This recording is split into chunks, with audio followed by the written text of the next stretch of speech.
Vocês já foram lá várias vezes? Ixi, eu já cansei de ir lá. Cansou de lá?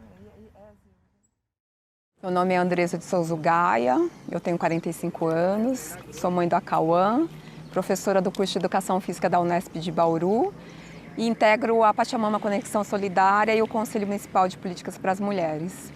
A Pachamama, a Conexão Solidária, foi uma iniciativa, então nós nos organizamos e tentamos chamar as pessoas da cidade de Bauru para tentar minimizar todo o sofrimento, toda a situação que a gente vislumbrou que a pandemia traria para as mulheres que já estavam em situação de vulnerabilidade. Nós sabíamos que essa situação de vulnerabilidade seria agravada, então como que nós, Universidade Pública, como que nós, sociedade civil, como que um coletivo feminista, que é a revista Helenas, poderia ajudar para que a gente pudesse aí tentar, de alguma forma, minimizar. Então nós temos essas ações tanto de uma ajuda material, quanto de uma escuta afetiva. Nós temos, dentro do grupo de voluntárias, diversas mulheres que atuam em diversas áreas, então são educadoras, pessoas que atuam aí como psicólogas, mulheres também da área da assistência social e que cada uma atua de alguma forma aí para colaborar e tentar amenizar um pouco essas situações que a gente recebe.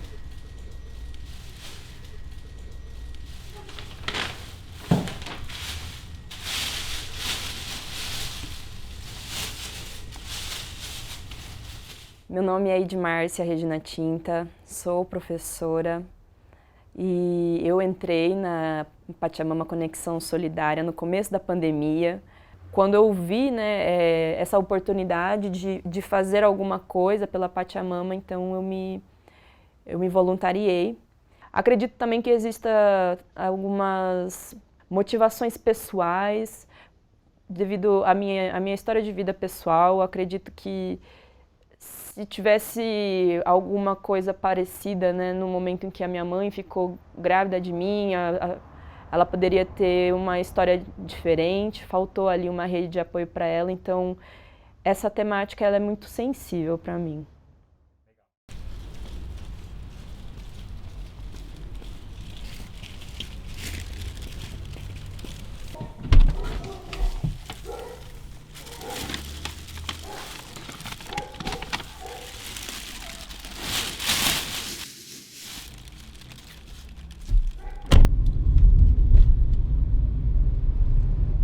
Nesse bairro que eu estou indo agora, a gente atende várias mulheres lá. No começo da Pachamama, então a gente lançou um formulário online, né, para fazer esse mapeamento de quem teria uma necessidade, assim, e acredito que uma foi passando para outra também.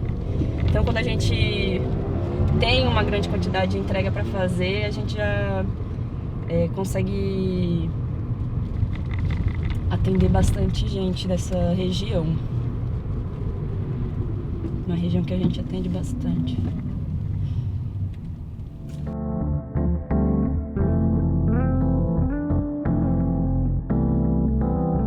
A gente sabe que a gente teria aí muitas dificuldades, que não seria algo que causaria grandes transformações, mas o fato da gente contribuir para que uma mulher não passe fome, a sua família não passe fome, a gente acredita que isso, mesmo que seja um número pequeno de mulheres, mas que a gente já estaria fazendo alguma coisa.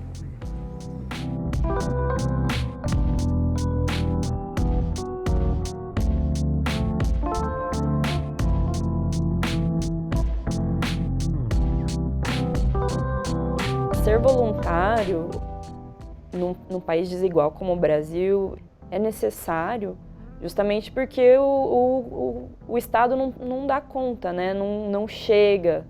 Então eu acredito que se as pessoas podem ter ações menos egoístas, né? De não só pensar nelas, tentar aliviar um pouco o geral, né?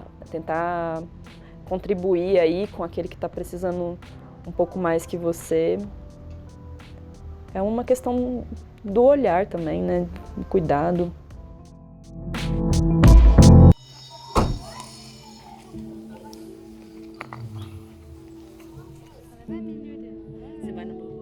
É um projeto que nasce ali com uma promessa de tipo, vamos ajudar neste momento e logo vai passar, né? E aí esse logo vai passar, já são 2 anos e a realidade social não muda.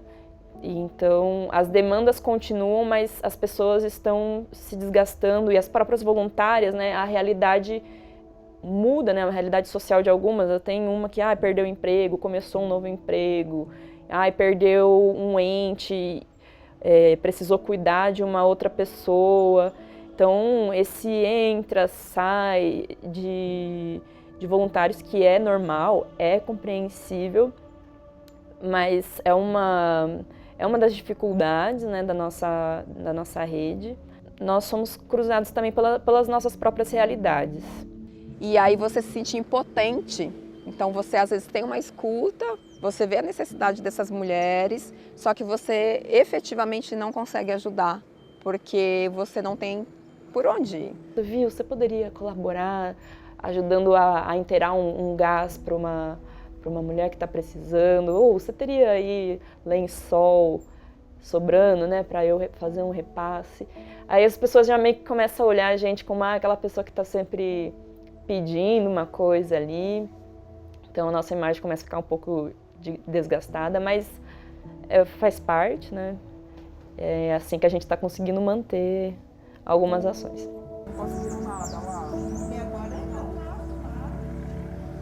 Não é uma coisa boa que marca a gente, né? Porque o que fica pra gente assim é o nosso limite de atuação.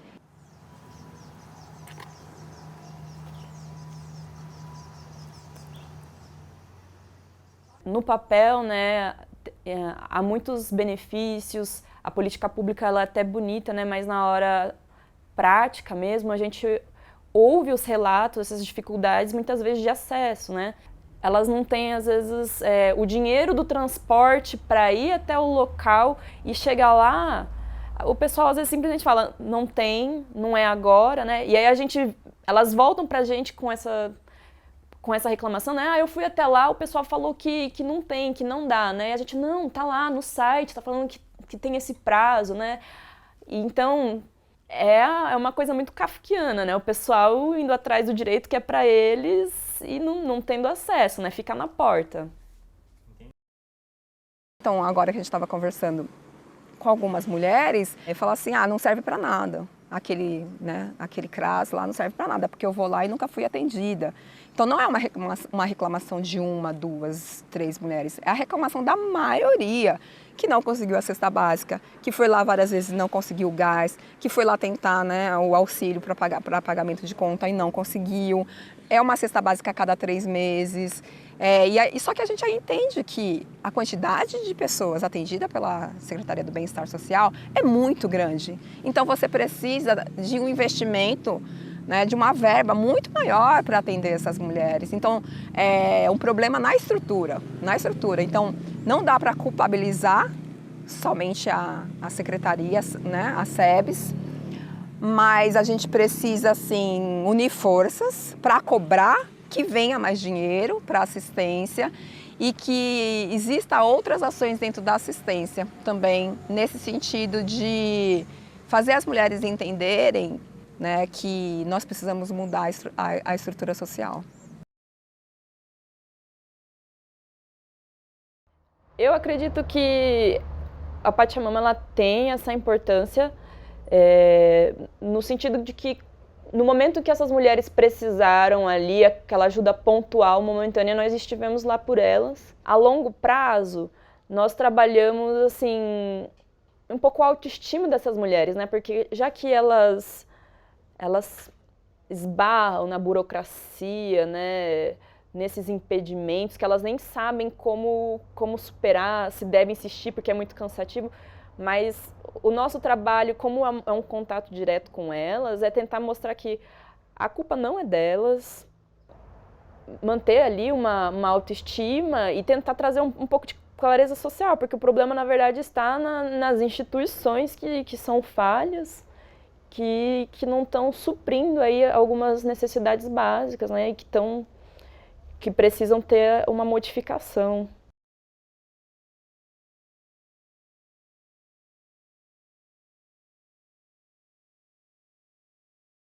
Me entristece quando eu ouço uma pessoa falando mal ou fazendo algum comentário equivocado sobre uma pessoa que recebe algum benefício social, porque mostra só que essa pessoa não tem conhecimento da realidade que a cerca, né? Então, quando alguém vem com esse discurso pronto de que é preciso ensinar a pescar e não dar o peixe, né?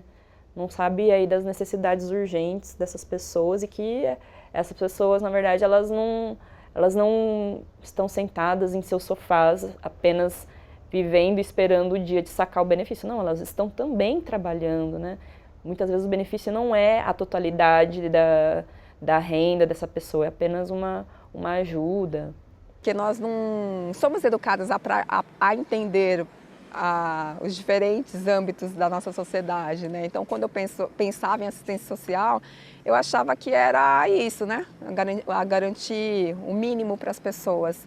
Só que quando você vai pensando, ampliando sua perspectiva de mundo, você vai entendendo por que a sociedade,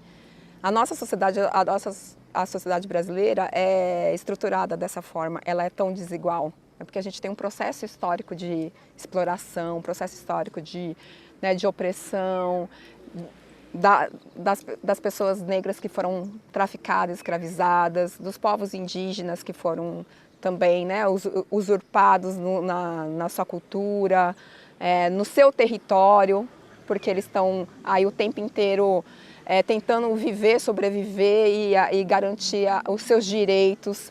Então, é um grande desafio para nós, como sociedade, mudar o sistema que a gente vive, porque é um sistema que funciona você mantendo essas desigualdades. Enquanto a gente não entender que a gente precisa mudar esse sistema, a gente vai manter quem tem poder, quem são os explorados, as exploradas e quem são os exploradores. Ou seja, se a gente continuar tendo uma visão restrita do que é assistência social, a gente vai fazer o mínimo, vai dar o mínimo para essas pessoas, porque eu preciso manter essa sociedade desigual, para que poucas pessoas continuem tendo muito e tendo esse poder e as outras pessoas sustentando esse poder. Então, eu penso hoje muito que nós precisamos ampliar esse entendimento do que é assistência social. É aí que a assistência social não pode funcionar mais dentro dessa perspectiva que funciona. É preciso a gente ressignificar o que é essa assistência. Mas será que existe interesse? Essa é a minha pergunta.